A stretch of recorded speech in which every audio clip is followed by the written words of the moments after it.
Então, vamos lá. Primeiro exercício. Uma garrafa térmica tem como função evitar a troca de calor entre o líquido nela contido e o ambiente, mantendo a temperatura de seu conteúdo constante.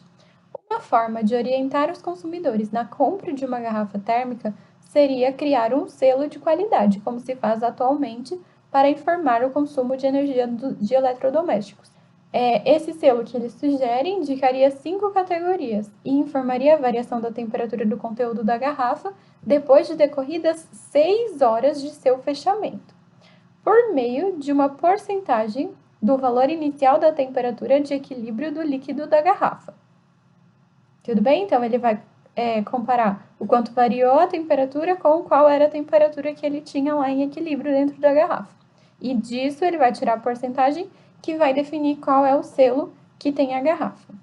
O quadro apresenta as categorias e os intervalos de variação percentual da temperatura. Para atribuir uma categoria a um modelo de garrafa térmica, são preparadas e misturadas em uma garrafa 2 amostras de água, uma a 10 graus Celsius e a outra a 40 graus Celsius, na proporção de 1/3 de água fria para 2/3 de água quente. A garrafa é fechada. 6 horas depois, abre-se a garrafa e mede-se a temperatura da água, obtendo-se 16 graus Celsius. Qual selo deveria ser posto na garrafa térmica testada? Então, qual é o ponto? A gente tem a temperatura que está a água depois das 6 horas, mas a gente não sabe qual era a temperatura de equilíbrio dela assim que essas 2 águas que ele colocou lá dentro entraram em equilíbrio.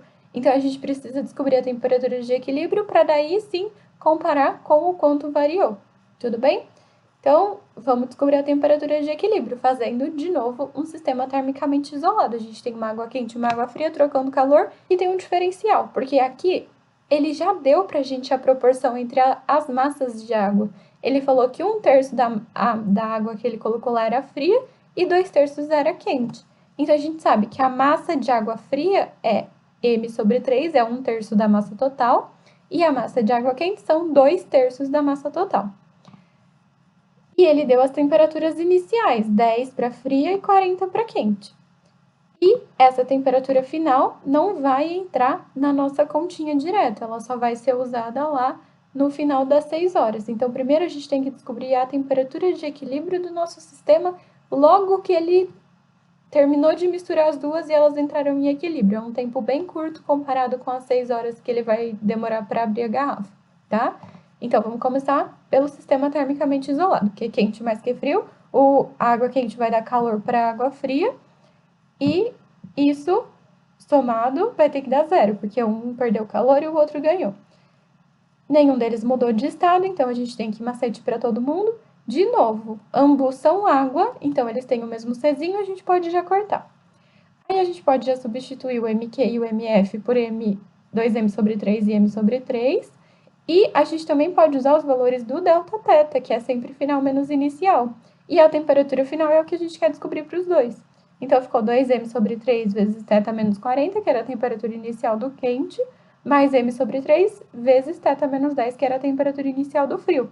E a temperatura final é a mesma, porque no final eles entram em equilíbrio. Aí, o que todo mundo ainda tem em comum? Não posso cortar o θ, porque ele está subtraindo um número que não é igual dentro do parênteses. Então, o θ eu não posso cortar, até porque se eu cortar ele, como é que eu vou descobrir ele? Não dá. Então, eu posso cortar o m, que está fora, multiplicando todo mundo em comum, e o 3 de baixo também. Então, posso cortar essas duas coisas. E o que vai sobrar? 2, θ menos 40, mais θ menos 10. Vou distribuir o 2 aqui vezes θ e 2 vezes menos 40, vai ficar 2θ menos 80. E do lado de cá a gente só copia, porque não tinha ninguém distribuindo aqui do ladinho, só um mais que deixa tudo igual. Aí a gente vai juntar, 2θ mais θ dá 3θ. Aqui eu juntei eles antes de passar para o lado de lá, menos 80 menos 10 dá menos 90. Aí eu vou passar o 90 para o lado de lá, 3θ é 90, θ é 30 graus Celsius. Sei a temperatura de equilíbrio. A porcentagem que ele queria calcular, lembram? Era da variação em relação à temperatura de equilíbrio. Então, vamos ver quanto variou. A hora que acabou de entrar em equilíbrio, a temperatura era 30. A hora que ele mediu, 6 horas depois, a temperatura era 16. Quanto variou, então, em módulo? Não interessa pra gente se é positivo ou negativo a variação. Variou 14. Módulo de menos 14 é 14. E a hora que a gente vai calcular a porcentagem, que eu chamei de x, vai ser o 14 que variou, dividido pela temperatura que ele tinha de equilíbrio, que era o 30. 14 dividido por 30, se vocês fizerem a conta, vai dar 0,466666, deu uma dízima. Então, eu tenho que arredondar essa dízima para poder descobrir em qual dessas porcentagens ele tá. Eu vou querer arredondar nessa casa decimal aqui, ó, na terceira casa. Lembra que a gente tem que fazer para arredondar? Sempre olhar para próxima. A próxima é maior que 5, então essa que eu quero arredondar, eu tenho que arredondar para cima, então eu tenho que somar 1. Então vai ficar aproximadamente 4,67. E agora para transformar para porcentagem? Porcentagem é por 100. Para eu transformar em por 100, eu preciso que a vírgula ande 2 casinhas para frente.